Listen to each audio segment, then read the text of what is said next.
नमस्कार, मैं एडवोकेट विकास यादव एक बार फिर से स्वागत करता हूं आप सबका नई वीडियो में। जैसा कि आप सबको पता है, हम सीयूटी पीजी एलएलएम की फ्री प्रिपरेशन सीरीज कर रहे हैं, जिसके अंदर हम सबसे पहले जूरिस्प्रूडेंस को सोल्व करेंगे। जूरिस्प्रूडेंस के जो सीयूटी में क्वेश्चंस आए हैं उसको डिटेल स्टडी करेंगे, क्योंकि यार जूरिस्प्रूडेंस का सिलेबस देखिए थोड़ा सा अटपटा होता है, बच्चे नहीं पढ़ते हैं कॉलेज टाइमिंग में, है ना। और क्वेश्चन कहीं से भी उठ के आ जाता है, कोई आइडिया नहीं होता। तो हम ये कर रहे हैं कि जो क्वेश्चन आपका आया है प्रीवियस ईयर में उसको पकड़ते हैं और उससे रिलेटेड जो भी टॉपिक है आपका पूरा वो कवर करके चलते हैं, ताकि आने वाले एग्जाम में अगर उससे कोई क्वेश्चन आता है तो एटलीस्ट हम वो तो करके ही आए एग्जाम में। तो हमारा जो 2 एपिसोड हो चुके हैं, पहले एपिसोड में हमने किया था स्कूल्स, जो आपका सोर्सेज ऑफ लॉ है वो कंप्लीट कर दिया हमने। जो आपका कॉन्स्टिट्यूशन है, प्रेसिडेंट है, कस्टम है, लेजिस्लेशन है, वो कंप्लीट कर चुके हैं हम। अगर आपने वीडियो नहीं देखा है तो आप देख सकते हो। उसके बाद हमने सेकंड एपिसोड में किया था स्कूल्स ऑफ जूरिस्प्रूडेंस का पहला स्कूल, एनालिटिकल स्कूल, हमने पॉजिटिव स्कूल कंप्लीट कर दिया है। उसमें हमने बेंथम, मोस्टीन, हार्ट और कैल्सन के बारे में पढ़ा था। और आज जो हम वीडियो कर रहे हैं, वीडियो नंबर थर्ड, जो आपका एपिसोड थर्ड है, इसके अंदर हम करेंगे नेचुरल लॉ स्कूल के बारे में। तो नेचुरल लॉ स्कूल के अंदर हम पूरा डिटेल में कवर करेंगे, जितने भी इसके जूरिस्ट हैं, जिन्होंने भी स्कूल के बारे में जो भी अपनी टिप्पणी रखी है वो हम आराम से यहाँ पे कवर करेंगे। तो बिना किसी देरी के शुरू करते हैं। देखिए, नेचुरल लॉ स्कूल की बात करें हम, तो इसे हम मोरल लॉ भी कहते हैं, लॉ ऑफ गॉड भी कहते हैं, डिवाइन लॉ भी कहते हैं, लॉ ऑफ रीजन भी कहते हैं। एग्जाम में क्वेश्चन आ सकता है कि नेचुरल लॉ के आपके 4 ऑप्शन दे देंगे, कहेगा कि कौन सा ऐसा है कि जो इसका नाम नहीं है। तो आपको पता होना चाहिए इसको 4 नाम से जाना जाता है। वैसे इसके 5 नाम हो गए, अगर नेचुरल लॉ को भी इंक्लूड किया जाए तो 5 नाम हो जाएंगे। Natural law school, moral law, law of God, divine law and law of reason. ये आपको पता होना चाहिए, क्योंकि अलग अलग बुक्स में अलग अलग टर्मिनोलॉजी यूज करी जाती है। तो आपको पता होना चाहिए, अगर डिवाइन लॉ की बात कर रहे हैं हम, या लॉ ऑफ गॉड की बात कर रहे हैं, या मोरल लॉ की बात कर रहे हैं, लॉ ऑफ रीजन की बात कर रहे हैं, तो हम definitely we are talking about natural law school. ठीक है, ये पहली चीज क्लियर होनी चाहिए आपको। उसके बाद बात करते हैं कि भाई ये जो लॉ स्कूल बनाया है, इसका जो बेस मॉडल है, जो कंसेप्ट मॉडल है, वो किस पे बेस्ड है। तो वो आपका रोमन लीगल सिस्टम पे बेस्ड है। ये भी एग्जाम में क्वेश्चन आता है कि भाई नेचुरल लॉ स्कूल आपका किस सिस्टम पे बेस है, कौन से लीगल सिस्टम बेस है। तो ये रोमन लीगल सिस्टम है। देखिए, जितने भी मैं आपको कीवर्ड्स बता रहा हूँ, ये पूरे एक रिफाइंड नोट्स हैं, और ये नोट्स ऐसे हैं, ये आपका एक एग्जाम नहीं, सीयूटी पीजीएलएलएम नहीं, अगर कोई भी ऐसा एग्जाम है जिसमें जूरिस्प्रूडेंस आता है आपका, तो वो आपको डेफिनेटली इस वीडियो में हेल्प करेगा वो एग्जाम को क्लियर करने में। जूरिस्प्रूडेंस के एटलीस्ट क्वेश्चन की बात करें हम, तो आपको डेफिनेटली हेल्प करेगा, क्योंकि UGC NET, CUET PG LLM, CLAT PG, इनमें तो जूरिस्प्रूडेंस आता ही आता है, और कई कुछ स्टेट में जुडिशरी में भी जूरिस्प्रूडेंस आता है। तो आपको पढ़ना पड़ेगा, आप इससे नहीं बच सकते। जूरिस्प्रूडेंस से डरने की जरूरत नहीं है यार, मैं बार बार बोलता हूँ। जिस चीज से डरोगे उतना ही डर आपके मन में बैठेगा। कोशिश ऐसा करो, किसी एक एजुकेटर का नहीं समझ में आ रहा है तो दूसरे भी स्विच ऑन करो, किसी एक बुक से समझ में नहीं आ रहा है तो दूसरी बुक लेके आओ, लेकिन उसको पढ़ो। जितना उसको टाइम दोगे उतना अच्छा होता जाएगा। और बोलते हैं जिसका जूरिस्प्रूडेंस अच्छा है ना, उसका बेस अच्छा है, वो लॉ को अच्छे से उसमें पकड़ होती है। जो आपके हायर कोर्ट्स हैं, हाई कोर्ट हो गए, सुप्रीम कोर्ट हो गए, वहां पे जब आप आर्गूमेंट करोगे तो आप एक बहुत अच्छी आर्गूमेंट कर सकते हो जज के सामने। तो हम बात करें, तो रोमन लीगल सिस्टम की हम बात कर रहे थे, तो इसमें आपका जस्ट सिविल भी एक वर्ड यूज किया जाता है। ये आपके लीगल मैक्सिम है, इसका मतलब होता है सिविल लॉ और लॉ ऑफ लैंड के बारे में हम बात करते हैं। यानी कि हम आपके कॉन्स्टिट्यूशन और स्टैट्यूट की बात कर रहे हैं। और जस्ट जेंटियम की बात करते हैं हम, यानी कि हम लॉ ऑफ पीपल की बात कर रहे हैं। जस्ट नेचुरल की बात कर रहे हैं, यानी कि हम नेचुरल लॉ की बात कर रहे हैं। तो ये आपका बेस मॉडल था रोमन लीगल सिस्टम का, jus civile, jus gentium and jus natural. जिस लीगल सिस्टम में ये 3 चीजें इन्वॉल्व थी वो था रोमन लीगल सिस्टम। ये आपको पता होना चाहिए। उसके बाद बात आई है टॉक्स अबाउट प्रिंसिपल्स की बात करें हम, तो नेचुरल लॉ स्कूल आपको पता है कि मोरलिटी की बात करता है, नेचुरल जस्टिस की बात करता है, क्योंकि हमने इसका देखा नाम कि इसका एक नाम मोरल लॉ भी है। ठीक है। और लॉ ऑफ रीजन की बात करें तो नेचुरल जस्टिस आपको पता होगा, प्रिंसिपल नेचुरल जस्टिस आपका एक, बोलते हैं कि बहुत ही फंडामेंटल चीज होती है। किसी भी अगर हम केस की बात करें तो आपको पीएनजी उसका वायलेट नहीं होना चाहिए। आपने एडमिनिस्ट्रेटिव लॉ में पढ़ा होगा, इसकी डिटेल स्टडी मेरे जो आपका जो एआईबी प्लेलिस्ट है उसके अंदर एडमिनिस्ट्रेटिव लॉ में आप पढ़ सकते हो। पूरा अच्छे से डिटेल में मैंने बता रखा है, यहाँ पे बताने का कोई फायदा है नहीं, टाइम वेस्ट होगा। तो बात करते हैं natural law. Naturalist insist that no social norm, यहाँ पे देखिए सोशल नॉर्म वर्ड यूज किया गया है। तो ये कोई देखिए ऐसे यूज नहीं किया गया है, इसके पीछे रीजन है। तो इसलिए मैं आपको बोल रहा हूँ कि आप प्रीवियस वीडियो देखोगे तभी आपको ये वीडियो अच्छे समझ में आएगी। सोशल नॉर्म यूज वर्ड किया है, आप देख रहे होगे यहाँ पे ग्रैंड नॉर्म लिखा हुआ है। तो ये आपके जो कैल्सन थे, इन्होंने नॉर्म थ्योरी दी थी, देखोगे ना। According to him laws are ought proposition, यानी नॉर्म्स की बात करी थी इन्होंने। इन्होंने बताया था कि जो नॉर्म होते हैं 2 टाइप्स के होते हैं, डिपेंडेंट एंड इंडिपेंडेंट नॉर्म्स। ये हमने प्रीवियस वीडियो में एपिसोड सेकंड में अच्छे से डिटेल में स्टडी किया था। मेरा बताने का मतलब यही है आपका कि इंटरलिंक करके पढ़ना आपको आना चाहिए। यही मेरा यहाँ पे पर्पज था कि ये नॉर्म वर्ड यूज किया गया है, ये ऐसे ही नहीं किया गया है। ये एक प्रीवियस लॉ स्कूल के बारे में, इस लॉ स्कूल में कुछ टिप्पणी करते हैं, छेड़छाड़ करते रहते हैं जूरिस्ट। जैसे अभी आप देखोगे, जब हम नेचुरल लॉ स्कूल को एंड में देखेंगे, तो जो एनालिटिक लॉ स्कूल के जो लोग हैं, बेंथम है आपके, केल्सन है आपके, ऑस्टिन है, हार्ट को छोड़ के इन तीन लोगों ने काफी नेचुरल लॉ स्कूल की निंदा करी है, क्रिटिसाइज किया है। ठीक है, ऐसा करते हैं ये, एक दूसरे के लॉ स्कूल्स को क्रिटिसिज्म करते हैं, उनकी थ्योरीज को क्रिटिसाइज करते हैं, ऐसा चलता रहता है। आप ऐसे समझ सकते हो कि एक नेता दूसरी पार्टी के नेता को क्रिटिसाइज करता रहता है, भले ही उसका काम अच्छा हो या ना हो, उनका वो काम है, वो कर देंगे। ठीक है, तो हमें इस तरीके से पढ़ना है। Naturalist insist that no social norm can be called law. तो ये नेचुरलिस्ट की बात कर रहे हैं, यानी कि जो नेचुरल लॉ स्कूल के जो जूरिस्ट है उन्हें नेचुरलिस्ट कहा जा रहा है यहाँ पे।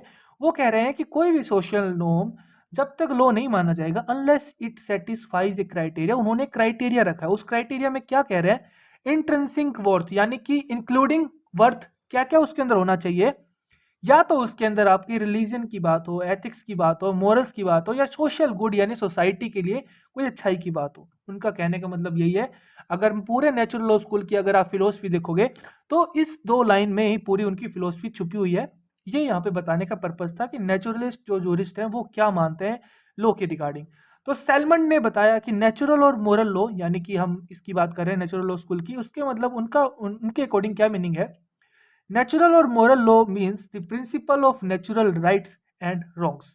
यानी कि आप देखोगे, आप जो प्रिंसिपल यहाँ पे मोरलिटी और नेचुरल जस्टिस की बात कर रहे थे, वही सैलमन ने बोला कि जो नेचुरल मोरल लॉ है वो प्रिंसिपल ऑफ नेचुरल राइट्स और रॉन्ग्स के रिगार्डिंग बात करते हैं, यानी मोरल क्या है, इमोरल क्या है, उसके बारे में नेचुरल लॉ स्कूल बात करता है। ब्लैकस्टोन ने भी अपना कुछ बताया। अकॉर्डिंग टू उनके अकॉर्डिंग क्या था कि natural law being coexisting with Mankind, ठीक है, ह्यूमन ह्यूमन बिहेवियर की बात कर रहे हैं हम, एंड इमेनेटिंग फ्रॉम गॉड हिमसेल्फ, यानी कह रहे हैं कि ये डायरेक्ट फ्रॉम गॉड से आया है। ठीक है, is superior to all other laws. ये कोई भी आप लॉ की बात करें, सबसे ऊपर नेचुरल लॉ है, क्योंकि ये डायरेक्ट हमने गॉड से इमेनेट किया है। ब्लैकस्टोन ने ये डेफिनेशन दिया। देखिए, डेफिनेशन दिखाने का पर्पज मेरा एक ही यही है, एग्जाम में आपसे ये पूरी हेडलाइन दे दी जाएगी, डिट्टो दे दिया जाएगा, natural law being coexisting with mankind and emanating from God himself is superior to all other laws. फिर ये पूरा आपको लाइन दे दिया जाएगा, पूछेगा which statement of which jurist की ये स्टेटमेंट आपसे पूछ लेगा क्वेश्चन में। तो आपको बताना पड़ेगा कि भाई ब्लैकस्टोन की है, साल्मंड की है, एरिस्टोटल की है, किसकी है। तो ये आपको ऐसे याद करके चलना पड़ेगा। मतलब आप कह सकते हो कि जो भी इस स्लाइड्स में आपको दिख रहा है, एक एक वर्ड, एक एक लाइन का मीनिंग है। ऐसे ही ये नहीं है कि केवल पेज भरने के लिए मैंने वो चीज़ लिख दी है। कहीं ना कहीं या तो वो आपको इंटरलिंक करेगी कोई कंसेप्ट को, या वो किसी एग्जाम में आया हुआ है, या वो आपको कंसेप्ट समझाने में मैंने अपनी तरफ से कुछ वर्ड्स ऐड करे हैं। तो आपको हर एक चीज़ ध्यान से पढ़नी पड़ेगी भाई। देखिए, आपको जूरिस्प्रूडेंस और पब्लिक इंटरनेशनल लॉ में थोड़ा सा आपको पेशेंस दिखाना पड़ेगा। अगर आपने ये दो सब्जेक्ट कर लिए तो ये समझ लिया आपने लॉ के जो सबसे डिफिकल्ट साइड थी और जो मोस्ट नेग्लेक्टिंग साइड थी स्टूडेंट की तरफ से, उनको आपने कवर कर लिया, तो आपने बहुत बड़ी फतेह हासिल कर ली। ठीक है, तो आप इनको चाह के भी नेग्लेक्ट नहीं कर सकते। तो ब्लैकस्टोन की बात करें हम, according to him natural law being coexisting with mankind emanating from God himself is superior to all other laws की बात कर रहे हैं। It is binding over all the countries. कह रहे हैं कि एक हम पर्टिकुलर टेरिटरी की बात नहीं कर रहे, ऑल कंट्रीज की बात कर रहे हैं, at all times, and no man made law will be valid if it contrary to the law of nature. इनका कहने का मतलब ये है, मैन मेड लॉ की जहां से बात कर रहे हैं, यानी बात कर रहे हैं कॉन्स्टिट्यूशन की या आपके स्टैट्यूट की, जो भी आप अपने पार्लियामेंट के थ्रू बनाते हो, जो भी आपकी लेजिस्लेटिव असेंबली है वो बनाती है। तो कह रहे हैं कि कोई भी मैन मेड लॉ, यानी आर्टिफिशियल लॉ भी कह सकते हो आप, जब तक वैलिड नहीं है, अगर उसको कॉन्ट्रैरी नहीं कर रहा है तो वैलिड है, अगर कॉन्ट्रैरी कर दिया है उसने तो वो वैलिड नहीं है। लॉ ऑफ नेचर को उन्होंने मैन मेड लॉ से भी ऊपर उसको दर्जा दिया है। तो आप समझ रहे हो ना कि नेचुरल लॉ वालों का क्या कंसेप्ट है। उनका कंसेप्ट यही है कि हम जो लॉ उसकी नेचुरल एग्जिस्टेंस है उसके साथ कोई छेड़छाड़ नहीं करना चाहते।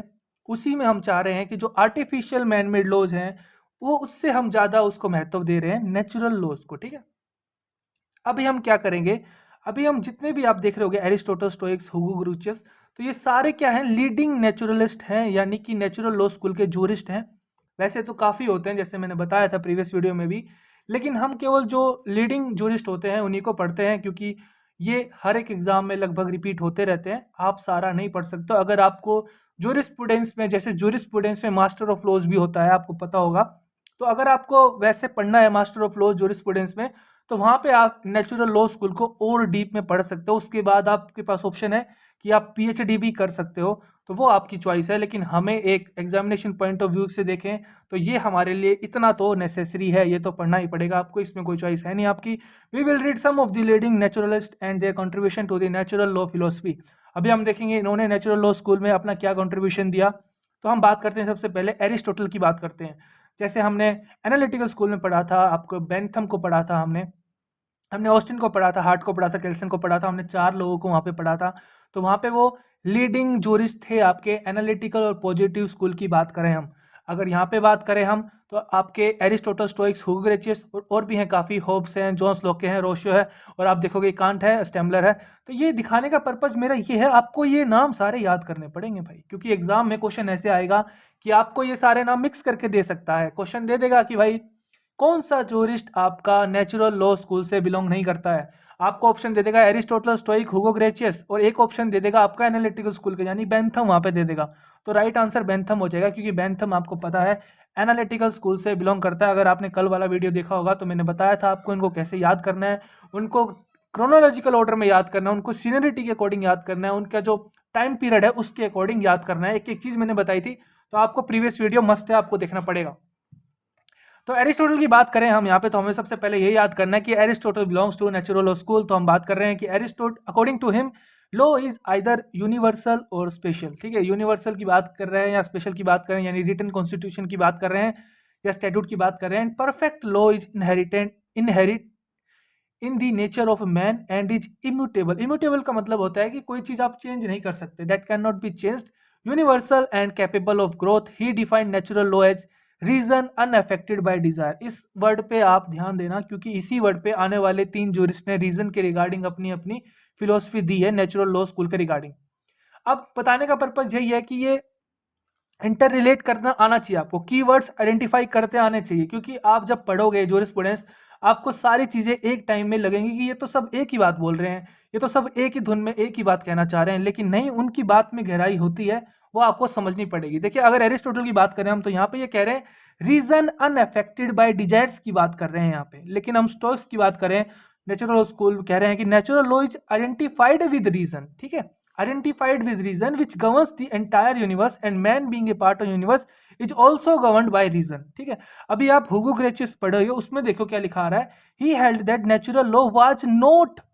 ठीक है, इन्होंने आपका स्टोइक और एरिस्टोटल का जो था, उन्होंने प्रपोजिशन जो दी थी उसको इन्होंने थोड़ा सा और एक्सटेंड कर दिया कि natural law was not merely based on reason, खाली रीजन पे ही बेस्ड नहीं है आपके, बट ऑन राइट रीजन। और वो राइट रीजन को क्या कहते हैं? Self supporting reason. ठीक है, आप देखो समझो, एरिस्टोटल ने बोला कि जो नेचुरल लॉ है वो एक रीजन है अनइफेक्टेड बाय डिजायर, यानी कि डिजायर्स की यहाँ पे कोई नीड नहीं है। वो आपको नेचुरल लॉ के रिगार्डिंग बात कर रहा है, जो चीज़ है वो ठीक है, वैसी है, वहाँ की सोसाइटी के लिए मोरलिटी के अकॉर्डिंग हम बात कर रहे हैं, तो उसके लिए वो ठीक है। स्टोइक्स ने कहा कि natural law is identified with reason, वहाँ पे रीजन की जरूरत पड़ती है, which governs the entire universe. यहाँ पे इन्होंने एंटायर यूनिवर्स की बात करी है, and man being a part of universe is also governed by reason. ठीक है, तो ये इन्होंने यहाँ पे बताया। आपको ये पूरी डेफिनेशन इनके अकॉर्डिंग याद करनी पड़ेगी कि भाई किसने क्या बोला था, एग्जामिनर ऐसा पूछता है क्वेश्चन।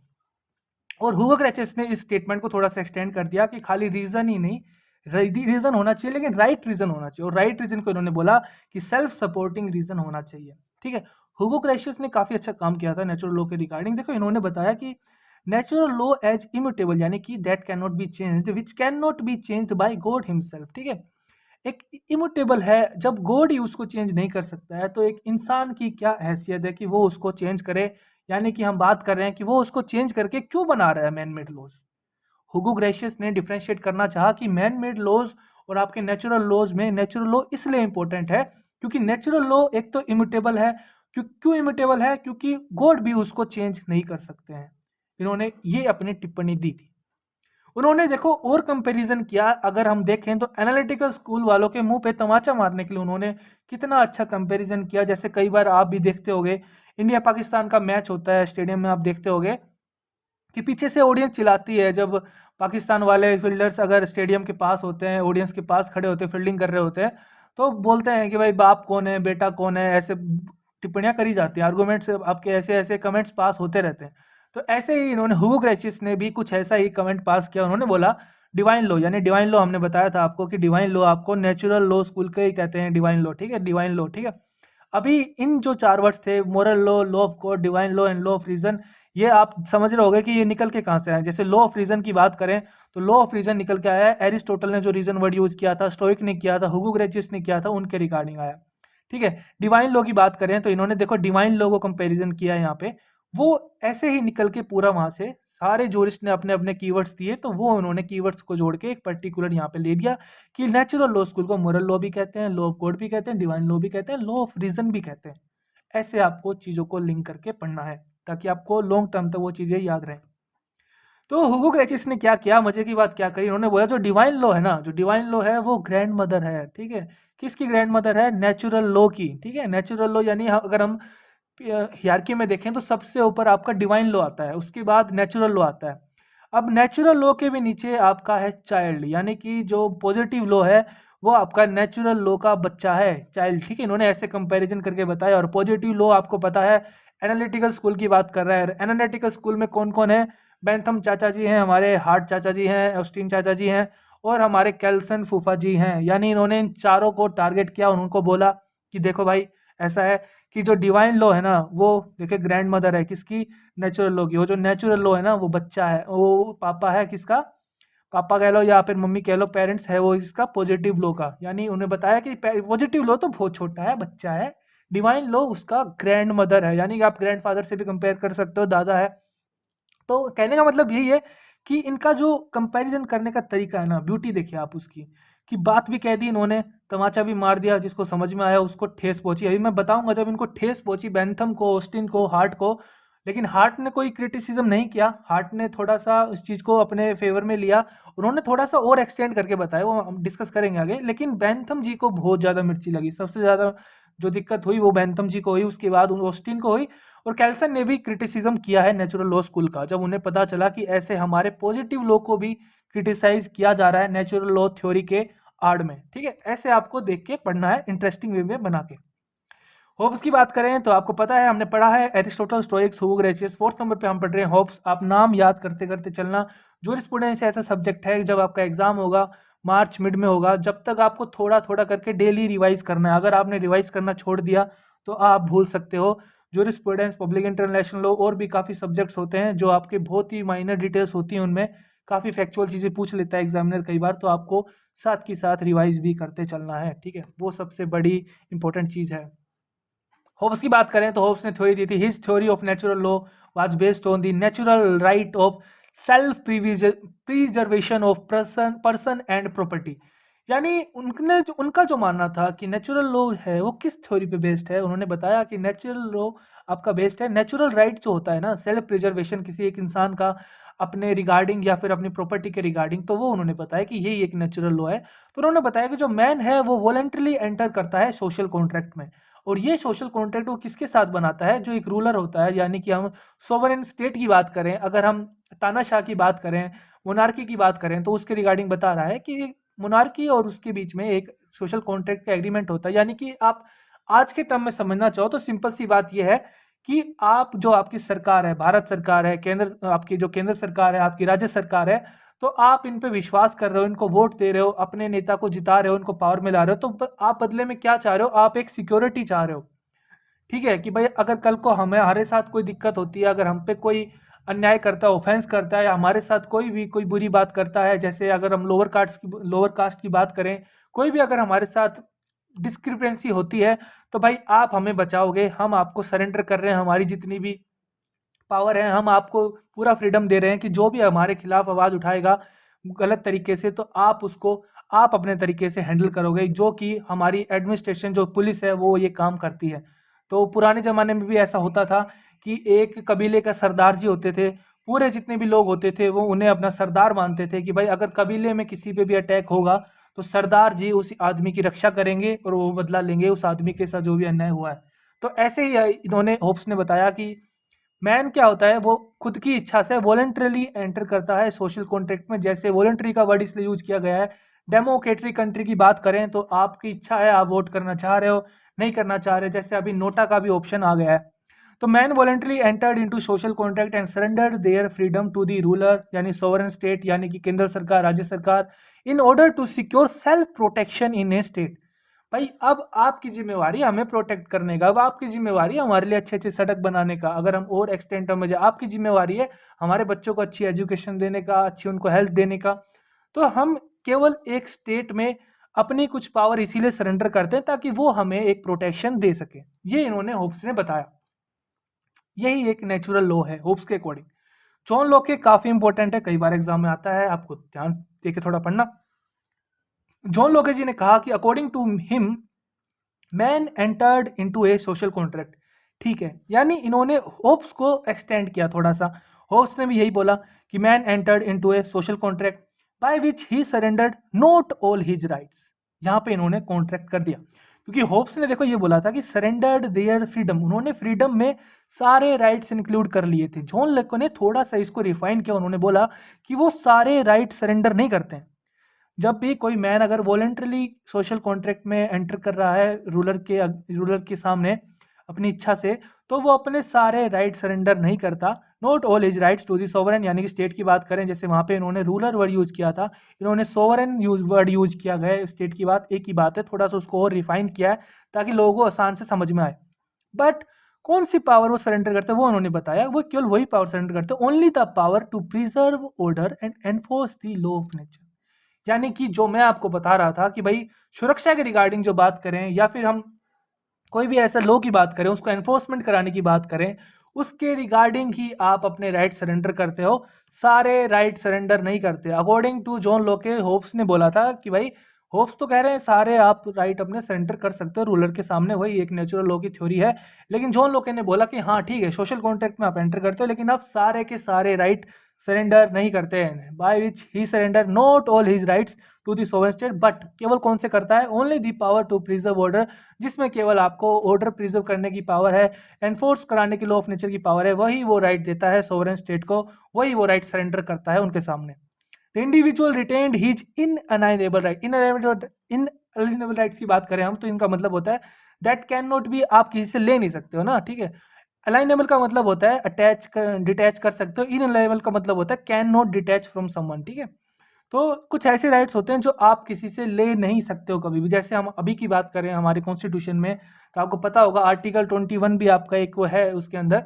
तो ये सब चीज़ें हैं आपके जो आपके इमरजेंसी के टाइम भी आपका ये आर्टिकल आप ले नहीं सकते हो, ठीक है। इनअलाइनेबल इन नेचर होता है उसका। तो इसने बोला कि right to life, liberty and estate यानी प्रॉपर्टी की बात करें, ये कुछ 3-4 चीज़ें इन्होंने बताई कि ये इनएलिनेबल राइट्स हैं, ये आप नहीं ले सकते सोशल कॉन्ट्रैक्ट के थ्रू। आप एक इंडिविजुअल सरेंडर नहीं कर सकते ये राइट्स, स्टेट को, रूलर को, सोवरेन को नहीं कर सकते। इन्होंने जॉन लोके ने इस बात को बोला, काफ़ी अच्छा इन्होंने डिफाइन किया। अब तक बोले हैं तो इन्होंने काफ़ी डिटेल स्टडी इसका एनालिसिस किया नेचुरल लॉ का थ्रू का, वो इन्होंने जॉन लोके ने काफ़ी अच्छा काम किया। लोके थ्योरी ने आल्सो सपोर्ट किया लेजर्स फेयर का। लेजर्स फेयर का इन्होंने वर्ड यहाँ पे इसीलिए यूज किया है, लेजर्स फेयर का मतलब होता था कि भाई जो स्टेट का जो इंटरवेंशन होता है इकोनॉमिक एक्टिविटीज़ में, जैसे वर्ल्ड ट्रेड ऑर्गेनाइजेशन होता है कि भाई आपको पर्टिकुलर टैक्स देना होता है। जैसे अभी पूरा सारे कंट्रीज़ ने अपने ट्रेड रूट्स ओपन कर दिए अलग अलग कंट्रीज़ के लिए जब ग्लोबलाइजेशन आया तब, लेकिन उससे पहले ऐसा नहीं होता था।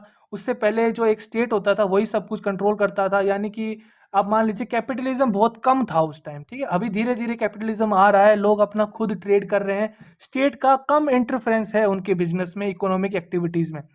लेजिस फेयर को यही बोलते हैं। लेजिस फेयर काफ़ी टर्म यूज़ करी जाती है पब्लिक इंटरनेशनल लॉ में, लेकिन मैं आपको यहाँ पे भी बार बार इसलिए बता रहा हूँ क्योंकि यहाँ पे इन जूरिस्ट ने पर्टिकुलर 1-2 जूरिस्ट ने बार बार इसको सपोर्ट किया है। तो एग्जामिनर क्वेश्चन पूछ सकता है आपका होमवर्क ये है, एपिसोड 2 में भी एक जूरिस्ट ने लेजिस फेयर को सपोर्ट किया है, आपको उसका नाम बताना, और जिन बच्चों ने एपिसोड 2 देखा होगा तो कमेंट करके मुझे बता देना उसका नाम क्या था। बाकी ये आपका होमवर्क है। जैसे यहाँ पे जॉन लोके ने सपोर्ट किया है, ऐसे ही एनालिटिकल स्कूल में भी एक जूरिस्ट ने आपका लेजिस फेयर को सपोर्ट किया है, तो वो आप वीडियो में देख के कमेंट करके मुझे बता सकते हो। ठीक है, उसके बाद हम रोशे को पढ़ते हैं।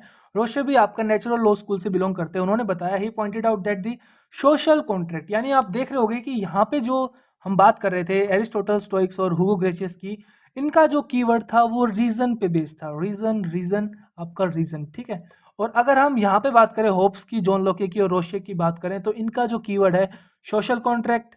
ठीक है, आपका एक रूलर हो गया या सोवरेन मान लो, सोशल कॉन्ट्रैक्ट, सोवरेन और आपका सोशल कॉन्ट्रैक्ट। ठीक है, तो यानी आप ऐसे भी याद कर सकते हो तीन तीन के पेयर में कि Aristotle, Stoics and Hugo Grotius reason की थ्योरी से बिलोंग करते थे, and Hobbes, John Locke and Rousseau ये आपके सोशल कॉन्ट्रैक्ट की थ्योरी पे बेस करते थे। ऐसे तरीके से आप अपने निमोनिक्स बना के याद कर सकते हो। मैं अपना निमोनिक्स इसलिए नहीं बता रहा आपका, क्योंकि सबके अलग अलग निमोनिक्स हो सकते हैं, वो किसी भी तरीके से याद कर सकते हैं, ये आपकी खुद की चॉइस होनी चाहिए।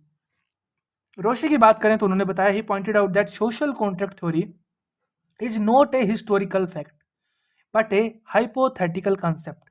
उन्होंने कॉन्ट्राडिक्ट किया जॉन लोके को भी और होब्स को भी। उन्होंने बोला कि यार ये सोशल कॉन्ट्रैक्ट थोड़ी कोई हिस्टोरिकल बात थोड़ी ना है, ये एक हाइपोथेटिकल कंसेप्ट है, ये एक मनोगणना टाइप का कंसेप्ट है। अकॉर्डिंग टू हिम उन्होंने बोला, people united to preserve their rights, ठीक है, ऑफ फ्रीडम एंड इक्वलिटी। ठीक है, and for that they surrendered their rights to the community as a whole, यानी कि जनरल विल की उन्होंने बात करी। कीवर्ड्स की अगर हम रोशे की बात करें तो रोशे का फोकस सोशल कॉन्ट्रैक्ट से जनरल विल पे स्विच किया। उन्होंने पहले सोशल कॉन्ट्रैक्ट को क्रिटिसाइज किया, कंट्राडिक्ट किया कि भाई सोशल कॉन्ट्रैक्ट थ्योरी कोई हिस्टोरिकल फैक्ट नहीं है, कोई हिस्टोरिकल कंसेप्ट नहीं है, ये एक हाइपोथेटिकल कंसेप्ट है। किसके द्वारा दिया गया है? होब्स के द्वारा, जॉन लोके के द्वारा। ये कोई हिस्टोरिकल फैक्ट नहीं है, ये कई बात और कहीं कही नहीं गई, लिखी नहीं गई, ये केवल एक हाइपोथेटिकल कंसेप्ट है, माइंड में बनाया गया है, ये एक थ्योरी है, इसकी कोई रियलिटी एस्टेब्लिशमेंट हुई नहीं है, केवल एक वर्ड है जो एक हाइपोथेटिकल कंसेप्ट है। उन्होंने बोला कि ऐसा कुछ नहीं होता, होता एक्चुअली में क्या है, जो पीपल होते हैं किसी भी स्टेट के, यूनियन के, टेरिटरी के, कंट्री के, तो वो क्या करते हैं कि अपने कुछ राइट होते हैं, जैसे आपका राइट ऑफ फ्रीडम हो गया, इक्वलिटी हो गया, उसको वो आप प्रिजर्व रखते हैं। एंड फॉर दैट, ये उनको प्रिजर्व कराने के लिए उन्हें क्या करना पड़ता है, उनको सरेंडर करना पड़ता है सारी की सारी कम्युनिटी को एज ए होल। जो वो की सरेंडर करते हैं तो वो उनकी जनरल विल होती है। ठीक है, people united to preserve their rights of freedom and equality and for that they surrender their rights to the community as a whole, general will. तो उन्होंने बोला कि उनको अपने राइट्स और फ्रीडम और इक्वलिटी की रक्षा करने के लिए, प्रिजर्व करने के लिए, उसको बचाने के लिए अपने कुछ राइट्स सरेंडर करने पड़ते हैं एज ए कम्युनिटी के द्वारा, जो कि हम बात करते हैं जनरल विल, उसको वो कहते हैं। तो उन्होंने सोशल कॉन्ट्रैक्ट से स्विच ऑन किया था जनरल विल पे। यानी कि आप कह सकते हो कि अगर डेमोक्रेटिक कंट्री की बात करें हम, तो कहते हैं ना, मेजोरिटी जिस पार्टी की अगर सत्ता में आती है वही आती है जिसके मेजोरिटी ऑफ सीट्स अगर वो विन करती है पार्टी। तो उन्होंने यही बोला कि पीपल यूनाइटेड, यानी कि काफ़ी लोग जुड़ के, यानी कि हम मान लीजिए जैसे हरियाणा वाले लोग सब जुड़ गए कि भाई इस बार हमें कांग्रेस को लेके आना है, तो ये वही कहना चाह रहे हैं कि people united to preserve their rights of freedom and equality, कि भाई अब हमें फ्रीडम और इक्वलिटी के रिगार्डिंग जो हमें राइट्स हैं उनकी हमें रक्षा करनी है, बचाना है हमें। इसके लिए वो क्या करते हैं, सारे के सारे यूनाइट हो जाते हैं और अपने कुछ राइट सरेंडर कर देते हैं, their rights to the community. अपने राइट सरेंडर का मतलब करने का ये है कि उन्होंने जो वोटिंग करके जो उन्हें पावर दी है, नेताओं को मिनिस्टर्स बनाया है, उन्हें लेजिस्लेटिव असेंबली में भेजा है, वही ये यहाँ पे कहने की बात कर रहे हैं, ताकि आप जो हमारा जो है वो एज ए कम्युनिटी का जो हमारा डिसीजन है उसको आप पास कर सको, उसके थ्रू आप हमारे लॉज बना सको। तो ये एक जनरल विल माना जाता है, क्योंकि पीपल सारे यूनाइट होके ये सब अपने राइट सरेंडर कर रहे हैं। जनरल विल थ्योरी आप रोशो की कह सकते हो, आपको ये आपका कीवर्ड है, इससे आपको याद करना है। कैंट की बात करें तो कैंट ने भी अपनी एक थ्योरी दी थी नेचुरल लॉ के रिगार्डिंग। तो आपके साथ ये फिलहाल हमने अभी देख लिए हैं जूरिस्ट। तीन चार और हैं जो 20th सेंचुरी में आपके सामने निकल के आए थे, क्योंकि एक इसका नेचुरल लॉ का न्यू बर्थ हुआ था, एडवांस वर्जन आया था, वो भी हम डिटेल में करेंगे। पहले कैंट को देख लेते हैं। कैंट की जो थ्योरी थी वो कैटेगोरिकल इंपेरेटिव थ्योरी थी। उसका आपको नाम याद होना चाहिए सबसे पहले तो। थ्रो इन्होंने किसके थ्रू बनाया था? ये थ्योरी इन्होंने अपने क्लासिकल वर्क था इनका, जिसका नाम था क्रिटिक ऑफ प्योर रीजन। ठीक है, अगर आप देखें तो इन्होंने लगभग कैल्सन की जो थ्योरी थी ना, कैल्सन की थ्योरी का नाम था, प्योर थ्योरी ऑफ लॉ भी था उनका नाम कैल्सन की। तो उन्होंने उसको क्रिटिसाइज करने के लिए अपना एक कैटेगोरिकल इंपेरेटिव करके एक अपना थ्योरी दिया था, और ये थ्योरी थी आपके उनके क्लासिकल वर्क में जिसका नाम था critique of pure reason derived from Rousseau theory general will. आप कह सकते हो कि ये जो रोशे की थ्योरी थी ये जनरल विल के नाम से भी जानी जाती है। इन्होंने इसको आगे और एक्सटेंड वर्जन दिया। देखिए इसी क्रोनोलॉजी में आपको पढ़ना पड़ेगा, आप ऐसे नहीं पढ़ सकते कि आपने फर्स्ट पे एरिस्टोटल पढ़ लिया, सेकंड पे आप होब्स को पढ़ रहे हो, कंफ्यूज हो जाओगे, कोई भी कंसेप्ट आप समझ नहीं पाओगे। जो एक स्टेप बाय स्टेप कंसेप्ट है वो बिल्ड आपका नहीं होगा। आपको एरिस्टोटल पढ़ना है, उसके बाद आपको स्टोइक्स पढ़ना है, हुगो ग्रेशियस पढ़ना है, क्योंकि इनका एक इंटर रिलेशन कंसेप्ट सबकी डेफिनेशंस में चलता रहेगा। उसके बाद होप्स पढ़िए, जॉन लॉक के, रोशे, रोशे के बाद आप पढ़िए कैंट, क्योंकि तभी आपको जनरल विल के रिगार्डिंग जो उन्होंने कॉन्ट्राडिक्शन दिया है वो आपको समझ में आएगा। कि आपको पता होना चाहिए ना पहले कि जनरल विल था क्या, तो जनरल विल आपको पता चलेगा जब आप रोशो को अच्छे से पढ़ोगे, और रोशो ने जनरल विल को किस वे में बोला था उससे आपको पता चलेगा जब आप लोके को अच्छा पढ़ोगे, और लोके ने किस वे में आपको सोशल कॉन्ट्रैक्ट को और रिफाइन किया पता चलेगा जब आप होप्स को अच्छे से पढ़ोगे। तो ये आपका कंसेप्ट है। कैंट की बात करें तो कैंट ने बोला his theory categorical imperative through his classical work critique of pure reason derived from Rousseau theory general will. इन्होंने दो प्रिंसिपल्स दिए अपनी थ्योरी के, प्रिंसिपल्स दे रहे थे, काफी इंपॉर्टेंट होते हैं, मैंने आपको बताया था प्रीवियस वीडियो में। जितने भी प्रिंसिपल्स होते हैं, काइंड्स होते हैं, जो भी बताते हैं अपने ये जूरिस्ट अपनी थ्योरी में, वेरी वेरी इंपॉर्टेंट चीजें होती हैं वो एग्जाम पॉइंट ऑफ व्यू से। तो आप देखिए इन्होंने बताया पहला प्रिंसिपल इनका था a man is expected to act in such a way that he is guided by dictates. Dictates की जहाँ पे बात कर रहे हैं, यानी हम सोवरेन की बात कर रहे हैं, स्टेट की बात कर रहे हैं, मोनार्की की बात कर रहे हैं, अनार्की की बात नहीं कर रहे हैं। अनार्की का मतलब होता है कि जिस स्टेट में गवर्नमेंट है ही नहीं, तो जितने भी यहाँ पे इफेक्ट चल रहे हैं ये आपके डिक्टेट सोवरेन रूलर के रिगार्डिंग, स्टेट के रिगार्डिंग बातें चल रही हैं आपके। ये एक बहुत ही ध्यान देने वाली बात है, क्योंकि एनालिटिकल स्कूल में हमने अनार्की के बारे में बात किया था, जहाँ पे कोई गवर्नमेंट नहीं है, उसके रिगार्डिंग भी हमने लॉ की फंक्शनलिटी को डिस्कस किया था। आप वहाँ से पढ़ सकते हो। मैं आपको रिमाइंड इसलिए करा रहा हूँ क्योंकि आपको कंपैरिजन करके ही पढ़ना पड़ेगा, ताकि आपको और रिफाइनमेंट आए। एक बार पढ़ने में नहीं आएगा ये, बार बार आप रिवाइज करोगे, हर बार एक नई चीज़ निकल के आएगी, कंपैरिजन निकल के आएगा, वही आपको हेल्प करेगा एग्जाम में क्वेश्चन को अच्छे से एनालाइज करने के लिए। A man is expected to act in such a way that he is guided by dictates of his own conscience. देखिए कंसाइंस का मतलब ही होता है, कंसाइंस एक बहुत ही रिफाइंड टर्म है, जहाँ पे आप अपना एक आप इंटेलिजिबल इंसान आप कह सकते हो, कि जो एक अपना ये सोच सकता है कि भाई अच्छा क्या है, बुरा क्या है, भला क्या है, तो वही हम उसकी बात कर रहे हैं। तो हम एक डेमोक्रेटिक कंट्री में एक इलेक्शन के प्रोसेस की बात कर रहे हैं, कि जैसे हम बोलते हैं ना कि भाई आपका जो वोट है वो बहुत कीमती है। आप समझो, अगर आप एक पढ़े लिखे इंसान हो तो आपको पता होगा कि मुझे किसको वोट देना है, किस नेता को वोट नहीं देना है। जो भाई जिसका क्रिमिनल रिकॉर्ड है, आप उसको वोट कर जाते हो कि भाई ठीक है उसकी हवा अच्छी है, उसकी एरिया में जान पहचान काफ़ी लोगों से है, लेकिन आपको ये पता होना चाहिए कि उसका क्रिमिनल रिकॉर्ड है और वो काम कुछ नहीं करता है। बस इलेक्शन के टाइम 5 साल जब नज़दीक आ रहे होते हैं ख़त्म होने के, वो आपके एरिया में आके हाथ जोड़ के वोट मांग के चला जाता है। थोड़ा बहुत वो जनता में पैसा बंटवा देता है, जिसको जो चाहिए होता है दारू वारू वो बंटवा देता है, मनी वगैरह, मसल पावर, जो भी तरीके से वो करता है, आप भी उससे इन्फ्लुएंस हो जाते हो। तो वो एक कॉन्शियस आप नहीं हो, एक कॉन्शियस इंसान आपको बनना है, तो आपको हर एक चीज़ का समझ होनी चाहिए। तो ये कह रहे हैं कि a man is expected to act in such a way that he is guided by dictates of his own conscience. यानी कि हम एक ऐसे इंसान की बात कर रहे हैं, वो एक्सपेक्ट कर रहा है कि ठीक है मैं जो मेरे डिक्टेट्स हैं, सोवरेन स्टेट है, उन जो वो मुझे रास्ता दिखाएंगे मैं उसी रास्ते पर चल पड़ूंगा। लेकिन मैं सबसे पहले वो ये भी एक्सपेक्ट कर रहे हैं एक मैन से कि वो एक मैन एक कॉन्साइंस इंटेलिजिबल इंसान हो। ठीक है, वो एक उसको पता हो कि मैं किसके थ्रू गाइड होना चाह रहा हूँ, कौन से डिक्टेट के थ्रू गाइड होना चाह रहा हूँ, वो आपको बताना चाह रहे हैं कैंट।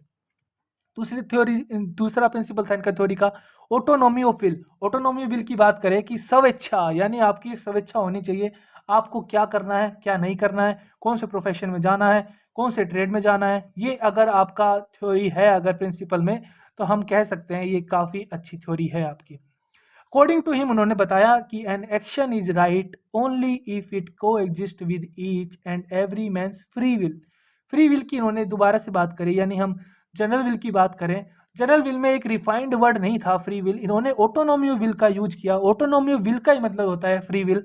वो इन्होंने जो अपने दो प्रिंसिपल्स थे उनको रिफाइनमेंट फिर से किया, फर्दर प्योरीफाई किया उन्होंने। फिर एक ये दो वर्ड दो लाइंस में अपना एक स्टेटमेंट को कंक्लूड किया। According to him an action is right only if it coexist. ठीक है, कोएग्जिस्ट यानी साथ के साथ with each and every man's free will according to the universal law.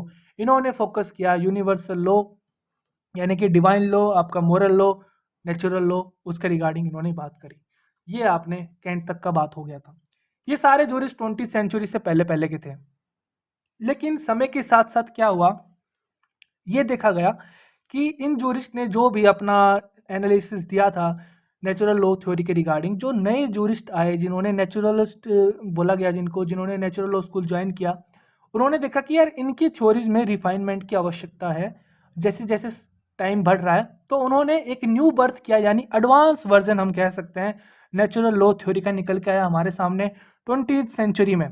तो एडवांस वर्जन में हम बात करें, स्टेमलर ने, आपका प्रोफेसर रोल्स ने, आपके लोन फुलर ने, loan Fuller very very important है, यूजीसी नेट का फेवरेट, बहुत इंपॉर्टेंट है यूजीसी नेट। फुलर तो क्वेश्चन देता ही है क्योंकि 13 से 14 क्वेश्चन आपके जूरिस्प्रूडेंस के आते हैं, तो लोन फुलर का क्वेश्चन ना आए तो भाई यूजीसी नेट वाले थोड़ा सा मैं समझ सकता हूँ कि आज उनका चांद या सूरज जो भी कह लिया आप अलग डायरेक्शन में उगा है, क्योंकि लोन फुलर से क्वेश्चन पूछते ही हैं वो।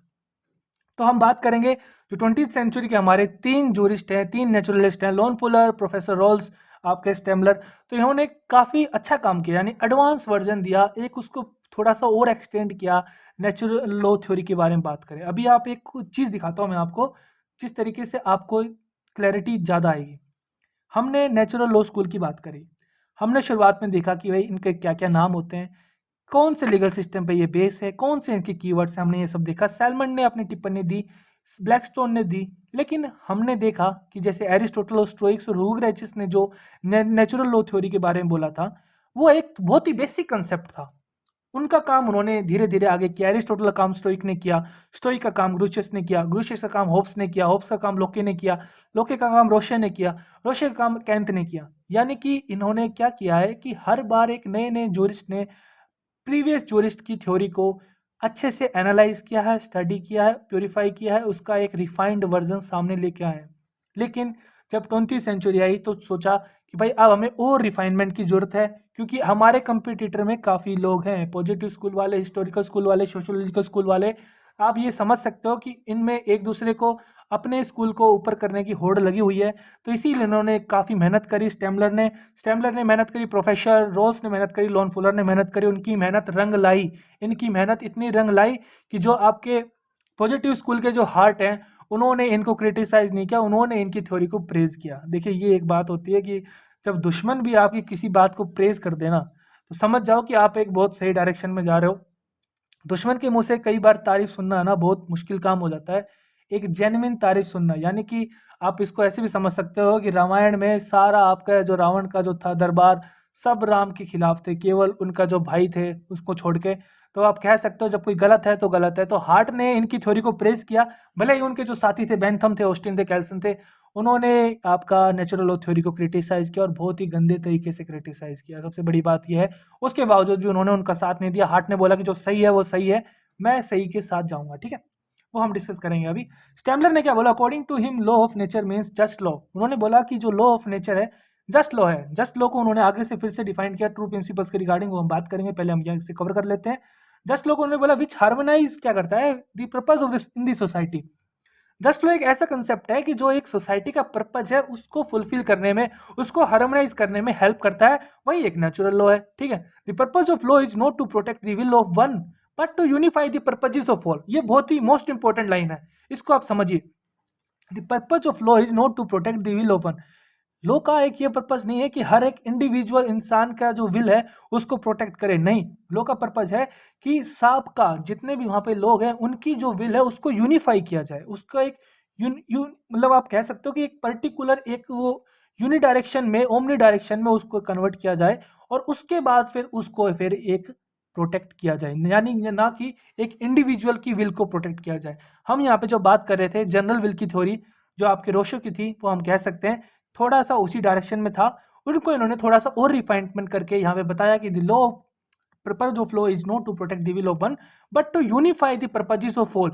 यानी कि हम एक सोसाइटी की बात कर रहे हैं, उनके जो विल्स की है उसकी बात कर रहे हैं, यानी कि एक जनरल विल की बात कर रहे हैं। हमारा काम केवल एक इंडिविजुअल विल की प्रोटेक्शन करना नहीं है, हमारा काम है एक सोसाइटी में जो पूरी, अगर हम पूरे एक सर्कल का ओवरव्यू देखें, उनकी जो विल बनती है, जनरलाइज्ड व्यू बनता है सोसाइटी का, पब्लिक का, हमें अब उसका रक्षा करनी है, उसको हमें प्रोटेक्ट करना है, वही एक लॉ है। यानी कि हम बात करें, अगर जब सरकार आती है, भले ही आप बीजेपी को जिताना चाह रहे थे लेकिन आ गई कांग्रेस सरकार, तो कांग्रेस सरकार ये नहीं कह सकती कि भाई जिन्होंने हमें वोट नहीं दिया तो हम उनकी रक्षा नहीं करेंगे, या हम जो भी पॉलिसीज बनाएंगे वो उन्हें लाभ नहीं होगा उन पॉलिसीज का, ऐसा नहीं कर सकते।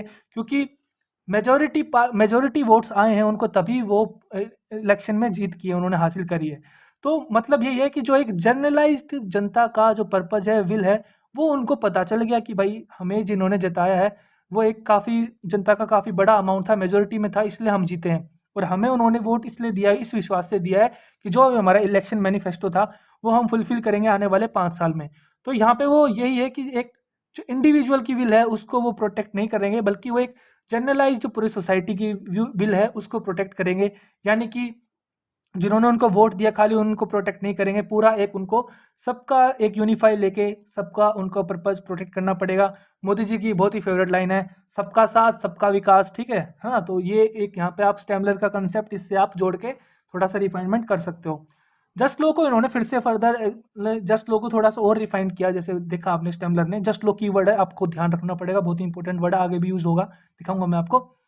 तो जस्ट लो ने बोला, जस्ट लो के दो प्रिंसिपल थे, इन्होंने बताया कि जस्ट लो के अंदर दो प्रिंसिपल्स आते हैं। एक तो होता है प्रिंसिपल ऑफ रिस्पेक्ट, ठीक है, आपको रिस्पेक्ट करनी पड़ेगी, and principle of community participation. वही बात है, आपका जो इलेक्शन और आपका जो डेमोक्रेटिक कंट्री की बात करें हम, कि भाई आपका एक कम्युनिटी पार्टिसिपेशन होना चाहिए, आपका एक रिस्पेक्ट का प्रिंसिपल होना चाहिए। While comparing with old natural theory, old natural theory की हम बात करें, यानी कि जो आपके कैंट थे, रोशे थे, जॉन लॉक के, होब्स थे, Aristotle, Stoics and Hugo Grotius थे, इन्होंने जो भी थ्योरी दी थी इन्हें ओल्ड थ्योरी के नाम से जाने जाने लगा। 20वीं सेंचुरी में थ्योरी आई, उसे new theory, new natural law theory के रिगार्डिंग जाने जाने लगा, एडवांस वर्जन के रूप में जाने जाने लगा। तो स्टैम्बलर ने कंपैरिजन करके बताया, while comparing with the old natural theory he called the old one, यानी कि ओल्ड नेचुरल थ्योरी जो भी आपके कैंट वगैरह ने दी थी, एरिस्टोटल ने दी थी, बोला he called the old one as natural law with variable content. उन्होंने बोला कि जो इनकी थ्योरी थी, सब बात तो कर रहे थे एक ही लॉ के रिगार्डिंग, नेचुरल लॉ के रिगार्डिंग, लेकिन जो सबका कंटेंट था ना वो वेरिएबल था, यानी कि चेंज हो रहा था। कोई एक पर्टिकुलर सिनारियो वहां से उनकी डेफिनेशन से निकल के नहीं आ रहा था। वही मैंने आपको बताया था कि एरिस्टोटल का कंसेप्ट रीजन के रिगार्डिंग अलग था, स्टोइक का कंसेप्ट अलग था, ह्यूगो ग्रेशियस का कंसेप्ट थोड़ा सा रिफाइंड वर्जन में आया कि सेल्फ सपोर्टिंग रीजन होना चाहिए। उसके बाद होब्स का देखा, सोशल कॉन्ट्रैक्ट थ्योरी बताया उन्होंने। जॉन लोके ने उसको थोड़ा सा और रिफाइन किया, रोशे ने बिल्कुल ही सोशल कॉन्ट्रैक्ट से स्विच ऑन किया जनरल विल पे। तो आप देख रहे हो कि इनका जो कॉन्टेक्ट था, कंटेंट था, वो भले ही नेचुरल लॉ पे बेस्ड था, लेकिन सबका जो कंटेंट था वो एक वेरिएबल कंटेंट था। यही यहाँ पे स्टैम्बलर ने कहा। प्रोफेसर रोल्स की बात करें, प्रोफेसर रोल ने भी काफी योगदान दिया अपना न्यू नेचुरल लॉ थ्योरी को बनाने में। उन्होंने भी दो प्रिंसिपल दिए जस्टिस के, यानी कि आप कह सकते हो जस्टिस आपका यहाँ पे जस्ट लॉ के रिगार्डिंग बात कर रहा है, ठीक है। तो उन्होंने बताया कि equality of right to securing generalised wants, यानी कि एक, अगर हम सोसाइटी की बात करें उसके भी में कह रहा है कि equality of right to securing generalised wants including कौन कौन सी चीज़ें आपको सिक्योर करनी होती हैं, basic liberties, opportunities, power and subsistence. Subsistence word आपका एनालिटिकल स्कूल में भी यूज किया गया था। आपको मुझे बताना है कमेंट करके कि कौन से जूरिस्ट ने ये वर्ड यूज किया था। ये आपका होमवर्क है। आप अगर मैं दो तीन क्वेश्चन आपको होमवर्क में दे रहा हूँ, बताने का पर्पज यही है ताकि अगर आपसे पढ़ा है, फिर से आपसे ये छूट गया था, तो आपको फिर से एक बार देखना पड़ेगा, क्योंकि आपसे वो ध्यान में नहीं रहा आपको। तो यही मैं बताना चाह रहा हूँ। अगर आपने सेकंड वीडियो देखा है तो मुझे आप कमेंट करके बताना कि सबसिस्टेंस वर्ड कौन से जूरिस्ट ने यूज किया था। तो सबसिस्टेंस वर्ड का मतलब ही होता है, जो आपने पढ़ा होगा एनवायरमेंट लॉ में, जो आपका सस्टेनेबल डेवलपमेंट होता है वो एक अलग कंसेप्ट होता है, लेकिन उसका जो आप रूट वर्ड देखोगे तो वो सबसिस्टेंस से ही निकल के आया था, minimal resources that are necessary for survival. तो हम बात करते हैं सस्टेनेबल डेवलपमेंट की बात करते हैं, तो हम ये बात करते हैं कि हमें आज केवल इतने ही रिसोर्सेज यूज करने चाहिए कि आने वाली जो जनरेशन है हमारी, वो इन रिसोर्सेज से उनका जो नाता है वो ये ना सोचें कि यार इससे पहले भी क्या पेट्रोल नाम की भी कोई चीज़ होती थी क्या डीजल नाम की भी कोई चीज़ होती थी क्या। आज हम इसको अंधाधुंध यूज़ कर रहे हैं, हमारी आवश्यकता से ज़्यादा यूज़ कर रहे हैं, तो इसकी कहीं आने वाले जनरेशन में कमी ना पड़ जाए। जो हमारी जनरेशन है वो इन चीज़ों को केवल किताबों में पढ़ के ना रह जाए। तो हमारा यही है, जो मिनिमल अमाउंट है हमें उसका यूज करना चाहिए। वही इन्होंने थोड़ा सा उस कंसेप्ट को जोड़ के, सस्टेनेबल डेवलपमेंट कंसेप्ट को जोड़ के इन्होंने यहाँ पे वर्ड यूज किया है सबसिस्टेंस, यानी कि प्रोफेसर रोल्स कहते हैं कि equality of right to securing generalised wants including. तो ये कह रहे हैं कि जो हम जनरलाइज सोसाइटी का जो बता रहे हैं राइट की क्या क्या सिक्योर करना चाहिए हमें, तो उन्होंने बताया कि इक्वलिटी ऑफ राइट के अंदर कौन कौन से राइट्स आने चाहिए। आपका बेसिक लिबर्टी आनी चाहिए, अपॉर्चुनिटीज आनी चाहिए, एंड पावर एंड सब्सिस्टेंस आना चाहिए। Social and economical inequalities should be arranged so as to ensure maximum benefit to the community as a whole। community as a whole यानी कि जनरल विल की बात कर रहे हैं हम, एक लार्ज स्केल में सोसाइटी की बात कर रहे हैं, इंडिविजुअल विल की बात नहीं कर रहे हैं हम। जैसे कि आपने देखा यहाँ पे स्टेमलर ने साफ साफ बोला, the purpose of law is not to protect the will of one but to unify the purposes of all. इसी को ही प्रोफेसर रोस ने थोड़ा सा और यूनिफाई किया, यानी थोड़ा सा और एडवांस वर्जन में प्यूरिफाई किया, रिफाइनमेंट दिया कि सोशल एंड इकोनॉमिकल इनइक्वलिटीज जो हो रही हैं समाज में, एक आपका सोशल यानी कि कास्ट वगैरह सिस्टम वगैरह को देख के, या फिर इनइक्वालिटी इकोनॉमिक इनइक्वलिटी की बात करें यानी कि पैसा वगैरह देख के, क्लास वगैरह देख के अगर किसी के साथ डिस्क्रिपेंसी हो रही है तो उसको आपको कम से कम करना है और आपको ऐसा एक लॉ लेके आना है जिससे एक लार्ज सेक्शन ऑफ सोसाइटी को बेनिफिट हो सके। ठीक है, ये आपको प्रोफेसर रोज बताने की कोशिश कर रहे थे। लॉन फुलर की बात करें तो उन्होंने एक बुक लिखी, he wrote the law in quest. Quest काफ़ी इंपॉर्टेंट वर्ड है, अगर आप इसको सर्च करोगे, गूगल सर्च करोगे तो काफ़ी जूरिस्ट यूज करते हैं अपनी टर्मिनोलॉजी में क्वेस्ट वर्ड। क्वेस्ट वर्ड का मतलब होता है कि कोई ऐसी थ्योरी या कोई ऐसा प्रोसीजर जो एक काफ़ी टाइम से लोग उसको यूज़ करते आ रहे हैं, उसकी तलाश में रिसर्च करते आ रहे हैं कि कभी ना कभी हमें आने वाले टाइम में आगे जाके इसका आंसर मिलेगा, तो वहाँ पे हम क्वेस्ट वर्ड यूज़ करते हैं। तो इन्होंने अपनी जो एक लिखा था उसका नाम था the law and quest of itself. ठीक है, ये मैंने आपको ब्रैकेट में करके बता दिया है कि क्वेस्ट का क्या मीनिंग होता है। बाकी जो इन्होंने लिखा था उसका नाम था the law and quest of itself. Question आ सकता है, इन्होंने दो चीज़ें लिखी थी, the law and quest of itself and the morality of law. ये आपके लॉन फुलर ने लिखे थे। मोरलिटी ऑफ लॉ आप आसानी से याद कर सकते हो। अब आपको पता होगा कि मोरलिटी आपको क्यों वर्ड यहाँ से निकल के आया। आप देखिए, आप जैसे हमने देखा था कि जो आपका नेचुरल लॉ है उसको हमने देखा कि इसका एक नाम है मोरल लॉ। तो मोरल लॉ आपका यहीं से निकल के आया, क्योंकि अभी तक यहाँ पे हमने देखा किसी भी जूरिस्ट ने मोरल लॉ, मोरल वर्ड आपका यूज नहीं किया है। सबसे पहले आपका मोरल वर्ड आपका लॉन फुलर ने ही यूज किया, क्योंकि इन्होंने लिखा था एक अपना जो भी इनकी बुक थी, जो भी इन्वॉल्व था, द मोरलिटी लॉ। तो उसी के रिगार्डिंग उन्होंने काफ़ी अच्छे से नेचुरल थ्योरी को रिफाइन किया। तो इसके बाद क्या हुआ कि इनका जो कंसेप्ट निकल के आया, इनर मोरलिटी के बारे में इन्होंने काफ़ी रिसर्च करी, इन्होंने इनर मोरलिटी के काफ़ी कंडीशंस बताई। तो इसलिए इस लॉ स्कूल का नाम फिर एक मोरल लॉ स्कूल के नाम से भी जाने लग गया। ऐसे आपको लिंक करके पढ़ना है। मैंने एक एक वर्ड बताया आपको कि कौन से जूरिस्ट की थ्योरी से निकल के आया, और फाइनल उस स्कूल का वो नाम उस थ्योरी पे बेस पड़ गया। लॉन फुलर की बात करें, थोड़ा सा डिटेल में पढ़ेंगे इसको अच्छे से। He believed that law is a purposive system. Purposive system है भाई लॉ, ठीक है। उसका पर्पज क्या है? The purpose being to subject human conduct to control and guidance of legal rules. तो उसका पर्पज यही है कि जो ह्यूमन कंडक्ट यानी ह्यूमन बिहेवियर है उसको हम कंट्रोल कर सकें, उसको हम गाइड कर सकें, किसके थ्रू? लीगल रूल्स के थ्रू। ये उनका कहना था। According to him law is a product of sustained purpose. Sustained purpose की बात करें, and efforts which contains its own implicit morality, यानी कि मोरलिटी की बात यहाँ पे कर रहे हैं। तो उसके अंदर उन्होंने बताया कि हम इनर मोरलिटी की बात कर रहे हैं। उन्होंने बोला कि जो लॉ है represents order simplicity. Order simplicity से उनका कहने का मतलब था दस good order is that one which fulfil the demand of justice and morality और ओट और वट ओट टू बी। ये आप थोड़ा सा डिटेल में समझिए, मैं आपको बताता हूँ। थर्ड पॉइंट से आपके ऊपर वाले सारे ये जो फुलर कंसेप्ट है सारे क्लियर हो जाएंगे। जब कल हमने एनालिटिकल स्कूल किया था तो मैंने आपको उसमें बताया था जो पॉजिटिव स्कूल की जो मेन थ्योरी थी वो यही थी कि उनका जो पॉजिटिव स्कूल नाम पड़ा, पॉजिटिव इसलिए पड़ा क्योंकि वो कोई छेड़छाड़ नहीं करना चाहते। वो कह रहे हैं कि जो लॉ है वो ठीक है, जैसा है वैसा है, ठीक है। बल्कि हम इस बात पे बहस नहीं कर रहे कि लॉ ऐसा होना चाहिए, what ought to be, what law is that is okay, and we didn't focus on what the law ought to be. हम उनका ये एक फिलोसफी था पॉजिटिव स्कूल वालों का। लेकिन आपके लॉ फुलर ने बोला he believe that law represent the order simpliciter, this good order is that one which fulfil the demand. उन्होंने बोला कि जो एक लॉ है वो एक ऑर्डर सिंप्लिसिटर की तरह काम करता है, और एक अच्छा ऑर्डर वही माना जाता है जिसके अंदर ये तीन चीज़ें उन्होंने बताई, जिसके अंदर आप एक जस्टिस की डिमांड है उसको फुलफिल कर सकें, आप एक मोरलिटी की डिमांड है उसको फुलफिल कर सकें, और एक ऐसी चीज़ यानी कि आपका केवल लॉ ये नहीं कि आपको ये करना है, आपको ये भी पता होना चाहिए ये नहीं करना है। ये आपका जो आईपीसी की बात करें जो अभी फिलहाल रिपील हो गया है, आपका बीएनएस पे देखा होगा आपने, भारतीय न्याय संहिता में, तो उसके अंदर एक जो डेफिनेशन सेक्शन है आपके पनिशमेंट वगैरह, ऑफेंस वगैरह, उसके अंदर साफ लिखा हुआ है कि भाई आपका कुछ चीज़ें ऐसी होती हैं जो आपको बताया जाता है कि भाई आपको ये चीज़ नहीं करनी है। जैसे हम बात करें राइट के बारे में, ड्यूटीज़ के बारे में, तो एक कुछ ड्यूटीज़ ऐसी होती हैं जो ओट नोट टू बी होती है, और एक होती है वट ओट टू बी, ठीक है। तो वो इस तरीके से किया जाता है, जो उनका वाइस वर्सा होता है वो भी वो ड्यूटी में काउंट किया जाता है। तो इनका कहने का मतलब यही था कि जो आपका जस्टिस, जो आपका एक लॉ है ऑर्डर सिंप्लिसिटर होना चाहिए, और वो ऐसा ऑर्डर जिसके अंदर ये तीन डिमांड फुलफिल होती हैं, the demand of justice, demand of morality and what ought to be, तो वो एक बहुत अच्छा एक ऑर्डर माना जाता है। इन्होंने फिर जो इनर मोरलिटी जो इनका कंसेप्ट था, आप ये कीवर्ड याद करते चलना क्योंकि लोन फुलर काफ़ी इंपॉर्टेंट है, मैं बार बार बता रहा हूँ आपको। तो इन्होंने बताया कि 8 कंडीशंस हैं which constitutes inner morality of law. तो उन्होंने बताया जो इनर मोरलिटी में बार बार वर्ड यूज कर रहा हूँ उससे मेरा क्या मतलब है, मैं कौन सी 8 कंडीशंस की बात कर रहा हूँ। अगर एक लॉ के अंदर वो 8 कंडीशंस हैं तो यानी कि मेरी तरफ से इनर मोरलिटी को आपने फुलफिल कर दिया है, और इनर मोरलिटी को आपने फुलफिल कर दिया है तो यानी कि आपने जो ऑर्डर सिंप्लिसिटर है उसको फुलफिल कर दिया है, क्योंकि यहाँ पे और वर्ड यूज किया गया है।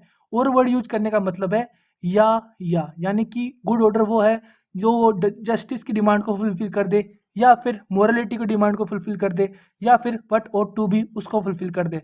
तो इन्होंने मोरलिटी के रिगार्डिंग जो इनर मोरलिटी की बात की थी वो उन्होंने बोला कि अगर आप ये 8 कंडीशन फुलफिल कर दोगे तो मैं मान लूंगा कि वो एक गुड ऑर्डर है, गुड लॉ है, गुड लीगल रूल है। तो इन्होंने बताया जो 8 कंडीशन थी, पहली कंडीशन है there must be rules. Society में रूल्स जरूरी हैं। सबसे पहली बात तो इन्होंने यही बोली, ऐसी कोई सोसाइटी नहीं है जहाँ पे रूल्स, अगर आप कह दो कि भाई रूल्स नहीं है और उस सोसाइटी को आप मैनेज कर लोगे, इट इज़ वेरी डिफिकल्ट। ठीक है, तो अब उन्होंने बोला कि उस सोसाइटी में रूल्स तो होने ही चाहिए, देयर मस्ट बी रूल्स। उन्होंने बोला खाली रूल्स होने का ही मतलब पर्पज फिर आपका फुलफिल नहीं होता, पब्लिकेशन ऑफ रूल्स भी होना चाहिए। भाई आपको पता होना चाहिए ना कि आप हेलमेट पहन के नहीं जाओगे तो आपका कितना फाइन लगेगा। ये थोड़ी ना है कि सरकार ने रूल बना दिया, आपका मोटर व्हीकल एक्ट बना दिया, उसके बाद उन्होंने छापा नहीं, पब्लिकेशन उसका किया नहीं, ठीक है भाई हमें तो जब आप दिखोगे हम पर्ची काट के दे देंगे आपको। तो ऐसा नहीं है, उन्होंने पूरा प्रोसेस बना रखा है, लॉ बनाया है, उसको पास किया है, उसके बाद उसका पब्लिकेशन भी किया है ऑफिशियल गैजेट के थ्रू। तो ये आपको पता होना चाहिए कि एक सोसाइटी में रूल्स होने चाहिए, मैंडेटरी है, उन रूल्स का पब्लिकेशन होना मैंडेटरी है। उसके बाद उन्होंने बोला rules have to be prospective effect, और जो रेट्रोस्पेक्टिव इफेक्ट है वो कोई भी जो सोवरेन स्टेट है वो यूज ना करे। जैसे कि उदाहरण के लिए हम मान लें कि अगर किसी क्रिमिनल ने कोई ऑफेंस किया है, अगर वो ऑफेंस आपके किसी भी पीनल कोड में जिस टाइम उसने ऑफेंस किया है वो मेंशन नहीं है, तो आप ये नहीं कह सकते कि हम अलग से अब एक कानून बना देंगे और फिर इसको कैसे ना कैसे उसको उसके अंदर ले आएंगे और उस कानून को फिर हम रेट्रोस्पेक्टिव इफेक्ट देके इसको हम सजा दिलाएंगे। क्योंकि कानून जो भी बनेगा उसका प्रोस्पेक्टिव इफेक्ट होना चाहिए, कभी भी आप रेट्रोस्पेक्टिव अब्यूजनेस उसका नहीं कर सकते। तो इन्होंने इस बात को भी फोकस किया। रूल्स मस्ट बी, ये वाली चीज़ हमने प्रोस्पेक्टिव और रेट्रोस्पेक्टिव इफेक्ट के बारे में हमने अपने पहले वीडियो में एपिसोड 1 में बात करी थी। हमने सोर्सेज ऑफ लॉ के रिगार्डिंग जब हम बात कर रहे थे तो हमने प्रेसिडेंट में यानी कि जो केस लॉज के रिगार्डिंग जो भी लॉ बनते हैं हमने उसमें डिटेल में किया हुआ है प्रोस्पेक्टिव और रेट्रोस्पेक्टिव इफेक्ट के बारे में। आपको वो वीडियो वहाँ से देखना चाहिए क्योंकि यहाँ पे डिस्कस करना कोई बात बनती नहीं है। रूल्स मस्ट बी, आपका फोर्थ है rule must be easy to understandable. भाई ये नहीं आपने तो बस हाई फाई इंग्लिश यूज कर दी, या फिर हिंदी लैंग्वेज कंट्री है आपने तो अलग ही लैंग्वेज में रूल बना दिए, कन्नड़ में बना दिए। अब कन्नड़ में तो जो कन्नड़ जो जानते हैं वही तो पढ़ पाएंगे। तो इसीलिए है कि रूल्स आप बनाओ तो लगभग उस देश का जो हर एक नागरिक है वो समझ पाए, उसकी लैंग्वेज में समझ पाए, या फिर कोई भी आप ऐसा तरीका अपनाओ जिससे वो इजी टू अंडरस्टेबल हो पाए। Rules must not be contradict in nature. आपका ये कोई ऐसा रूल नहीं होना चाहिए जो हम माने कि भाई हम जैसे हम कॉन्स्टिट्यूशन की बात करते हैं तो वो लॉ ऑफ लैंड माना जाता है। तो हम कोई भी अगर स्टैट्यूट का लॉ बनाते हैं तो हम सबसे पहले ये देखते हैं कि वो कॉन्स्टिट्यूशन के किसी प्रोविजन को कॉन्ट्राडिक्ट कर रहा है या नहीं कर रहा। अगर करता है तो फिर उस स्टैट्यूट को देखा जाता है डॉक्ट्रिन ऑफ इक्लिप्स के थ्रू, डॉक्ट्रिन ऑफ सेवरिटी के थ्रू, ठीक है, फिर उसके थ्रू उसको डील किया जाता है। तो कोई भी ऐसा रूल ना बनाए जो कॉन्ट्राडिक्ट करे। Rules must not require the conduct beyond the power of the affected parties. कोई भी ऐसा रूल ना बनाओ कि भाई जो आपका जो पार्टीज अफेक्ट हो रही है उनके कंडक्ट को इफेक्ट करे। ठीक है, जो पार्टीज अगर उनका कोई कंडक्ट है केवल उसी के अंदर रिस्ट्रिक्ट होकर रह जाए, ये नहीं कि उनकी कंडक्ट से बाहर भी आप जाके उनके जो पार्टीज अफेक्टेड है उनको आप कोई वो सोच के भी आप उनके बीच में जो डिसीजन है मैटर को सोल्व कर रहे हो, ये भी आपको ध्यान देना पड़ेगा। Avoid changing of rules so frequently. जैसे अभी हम बात करें जैसे आपका बीएनएस बन गया है, भारतीय नागरिक न्याय संहिता, ठीक है, तो आपके ये जो बने हैं मतलब फ्रीक्वेंटली चेंज होते आ रहे हैं ना। जैसे आप देखोगे यार हर दिन कोई ना कोई कानून बन जाता है, आज ये अमेंडमेंट आया, आज वो आया, फिर एक नया उसको रिपील कर दिया। तो ये अवॉइड करना चाहिए जो भी सोवरेन स्टेट होता है कि भाई आप ज़्यादा रूल्स को ज़्यादा चेंज ना करिए। देयर शुड बी कॉन्ग्रुएंस, यानी कॉन्ग्रुएंस का मतलब होता है similarity between the rules announced and their actual enforcement. यही कहना चाह रहा है। जैसे हम बात करें कि भाई जो आपका एक सिमिलरिटी होनी चाहिए, एक लिंक होना चाहिए आपने कोई रूल बनाया है तो उसके बाद आपका जो एक्चुअल एनफोर्समेंट है, यानी कि कोई भी आप स्टैट्यूट देखोगे तो उसमें आपने देखा होगा 2 डेट्स मेंशन करी होती हैं मोस्टली। जो आपके अपर डेट जो होती है, आपने स्टैट्यूट में देखा होगा जो अपर टॉप कॉर्नर में राइट में होती है, वो होता है कि जिस दिन ये ला मतलब आपका आया, मतलब कानून बना।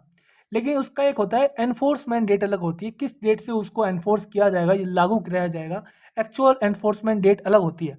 तो वो भी वहाँ पे मेंशन होती है। तो कह रहा है कि इसका एक लिंक होना चाहिए, एक सिमिलरिटी होनी चाहिए, ये नहीं कि आपने एनफोर्समेंट पहले करा दिया, रूल अनाउंस बाद में किया, ऐसा कुछ नहीं होना चाहिए। फिर वो आपका जो ये वाली कंडीशन है आपकी प्रोस्पेक्टिव और रेट्रोस्पेक्टिव की, उसको वायलेट कर देगा। तो कह रहे थे कि एक सिमिलरिटी होनी चाहिए, रूल्स अनाउंसमेंट किया आपने और फिर जो उसका एक्चुअल एनफोर्समेंट है उसके बीच में कॉन्ग्रेंस होना चाहिए। तो ये इन्होंने बोला जो 8 कंडीशंस हैं मेरी, अगर आप ये फुलफिल कर दोगे तो इनर मोरालिटी के आपने सारे कॉन्स्टिट्यूएंट एलिमेंट फुलफिल कर दिए। यानी कि मेरे अकॉर्डिंग अब आपने जो आपने ऑर्डर दिया है वो एक ऑर्डर सिंप्लिसिटर है, यानी कि ये एक परफेक्ट ऑर्डर है, गुड ऑर्डर है। लोन फुलर ने अपनी बात को इतने प्यारे तरीके से रखा। ठीक है, क्रिटिक्स की बात करते हैं। हमारा वो लॉ स्कूल कंप्लीट हो गया है। ठीक है, उसके बाद कल हम क्वेश्चन करेंगे, अगर हम एपिसोड नंबर 4 करते हैं तो आपका ये वाला क्वेश्चन करेंगे राइट्स एंड ड्यूटीज के रिगार्डिंग। कल बात करते हैं इसके बारे में। फिलहाल हम क्रिटिक्स के बारे में बात करते हैं। तो क्रिटिक्स के अंदर देखिए, जो मैंने आपको बीच चीज़ें में बता रहा था मैं आपको, कि आपके बेंथम चाचा जी जो नेचुरल लॉ से बिलोंग करते हैं, एनालिटिकल स्कूल की बात करें हम, तो अकॉर्डिंग टू बेंथम ने उन्होंने बोला कि natural law is simple nonsense. उन्होंने केवल अपनी बात को 3 वर्ड्स में कंक्लूड किया, और ये वर्ड काफ़ी भारी वर्ड है यार।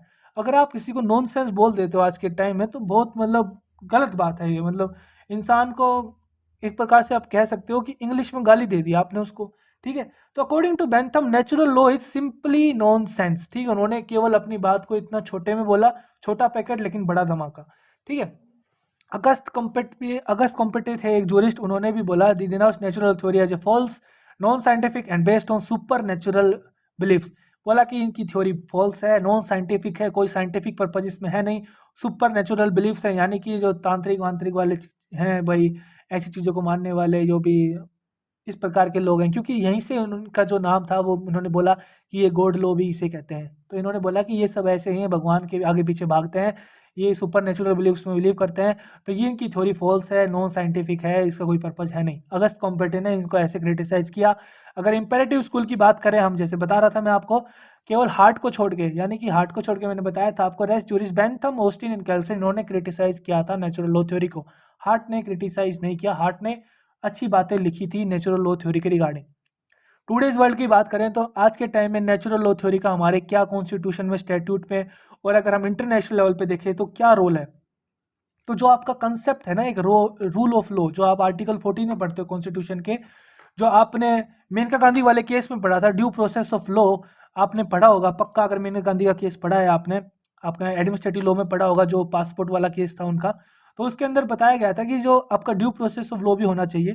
तो जो concept of rule of law है, जो इंग्लैंड और इंडिया में यूज किया जाता है, वो आपका नेचुरल लॉ थ्योरी पे बेस है। आपका ड्यू प्रोसेस जो यूएसए में यूज किया जाता है, वो भी आपका नेचुरल लॉ थ्योरी पे बेस है।